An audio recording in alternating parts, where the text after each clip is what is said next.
ရဲစွမ်းရဲ့စီချင်းထိုးပွဲတမိုင်းကိုပြန်လဲမေကုန်းထုတ်လိုက်ရုံနဲ့ထောင်ဒဏ်15နှစ်ထိကြာခံနိုင်နေဆိုတာသင်သိပါသလားဒီကနေ့မှာတော့ ARD သတင်းဌာနကနေတရားဝင်ဖော်ပြထားတဲ့သတင်းတစ်ပုဒ်ကိုဘဟုတုတအနေနဲ့ပြန်လဲမျှဝေပေးခြင်းပါတယ် My case is nonsensical. Yes, so I myself don't take it seriously. But I think the military take it very seriously. Because King Naresuan is their god. Because the Thai army had been defeated all the time. He was the only one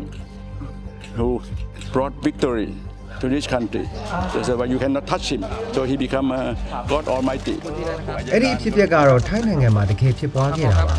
အသက်85နှစ်အရွယ်ရှိပြီဖြစ်တဲ့ထိုင်းနိုင်ငံကနာမည်ကြီးဘာသာရေးအတွေးခေါ်ပညာရှင်ဆူလက်ဆိုတဲ့သူဟာထိုင်းတပ်မိုင်းမှာအလွန်ထင်ရှားခဲ့တဲ့နရဲစွမ်းဘရင်နဲ့ပတ်သက်ပြီးဝေဖန်မေးခွန်းထုတ်ခဲ့ပါတယ်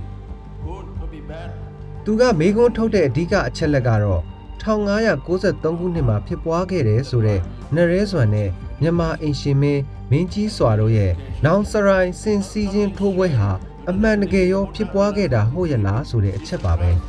2014ခုနှစ်တုန်းကပြုလုပ်ခဲ့တဲ့လူထုဆွေးနွေးပွဲတစ်ခုမှာဆရာကြီးဆုလက်ကဒီတိုက်ပွဲမှာမြန်မာအင်ရှင်မင်းကိုနရဲစွမ်းကအမှန်တကယ်နိုင်ခဲ့တာဟုတ်မဟုတ်ဆိုတာကိုထိုင်းသမိုင်းမှာပြန်လည်သုံးသပ်တင်ကြောင်းထောက်ပြခဲ့တာပဲဖြစ်ပါတယ်ဒီလိုသမိုင်းကြောင်းကိုမိကုံထုတ်လိုက်တဲ့အတွက်ဆရာကြီးဆုလက်ကိုတော်ဝင်ထီးနှန်းဆိုင်ရာဥပဒေမင်းမျိုးမင်းနွယ်များကိုစော်ကားမှုနဲ့ညီစွန်းတယ်ဆိုပြီးတော့စစ်ဘက်ဆိုင်ရာတရားရုံးကနေဖမ်းဆီးတရားစွဲဆိုခဲ့ပါတယ်တကယ်လို့ပြစ်မှုထင်ရှားရင်တော့ထောင်ဒဏ်15နှစ်ထိချမှတ်နိုင်တဲ့ပြစ်ဒဏ်ကြီးတစ်ခုဖြစ်ပါတယ် One must have a very good sense of humor because there is no law. If you cannot criticize history, how could you be a human being?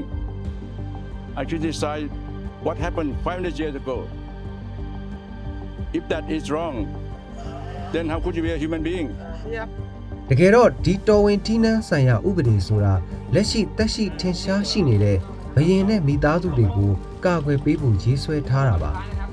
ဆရာကြီးရဲ့ရှေ့နေကလည်းလွန်ခဲ့တဲ့အနှစ်900ကကွယ်လွန်သွားပြီဖြစ်တဲ့ဘရင်တစ်ပါးကိုဝေဖန်တာကိုဒီဥပဒေနဲ့အပြစ်ပေးမယ်ဆိုရင်တော့တခုခုပုံမှန်မဟုတ်တော့ဘူးလို့ဝေဖန်ထောက်ပြခဲ့ပါတယ်ဒီလိုအမှုဖွင့်ဖမ်းဆီးခံရပေမဲ့ဆရာကြီးဆုလက်ကတော့သူ့ရဲ့ယက်တီချက်ကိုပြက်ပြက်သားသားပဲအခုလိုပြောပြခဲ့ပါတယ်သူတို့ကကျွန်တော်ပြောတာကိုမကြိုက်ပေမဲ့ကျွန်တော်ကတော့ဘယ်တော့မှနှုတ်ဆက်နေမယ်သူမဟုတ်ပါဘူးဗျဒါကျွန်တော်အမှန်တရားပြောတဲ့ကိစ္စပါမှန်တာကိုပြောရဲရမယ်ဒါကျွန်တော်တောင်းမယ်လို့ပြောပြခဲ့ပါတယ် How could you be a human being? ထိုင်းနိုင်ငံမှာတော့ဘရင်နရဲစွမ်းနဲ့ပတ်သက်ရင် The Legend of the King Naresuan လို့ရုပ်ရှင်ကားကြီးတွေရိုက်ကူးပြီးတော့အမျိုးသားသူရဲကောင်းကြီးအဖြစ်ခန်းခန်းနာနာပုံဖော်ထားကြပါတယ်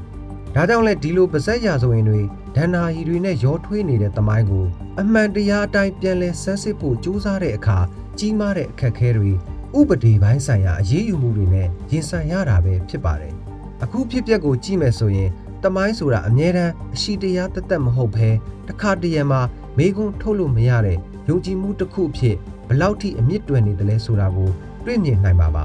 ခင်ဗျားတို့အနေနဲ့ရောဒီတရားဆွဲဆိုမှုနဲ့ပတ်သက်လို့ဝင်ရောက်ဆွေးနွေးပေးသွားကြပါအောင်နောက်ဗီဒီယိုတွေမှာပြန်တွေ့ကြပါမယ်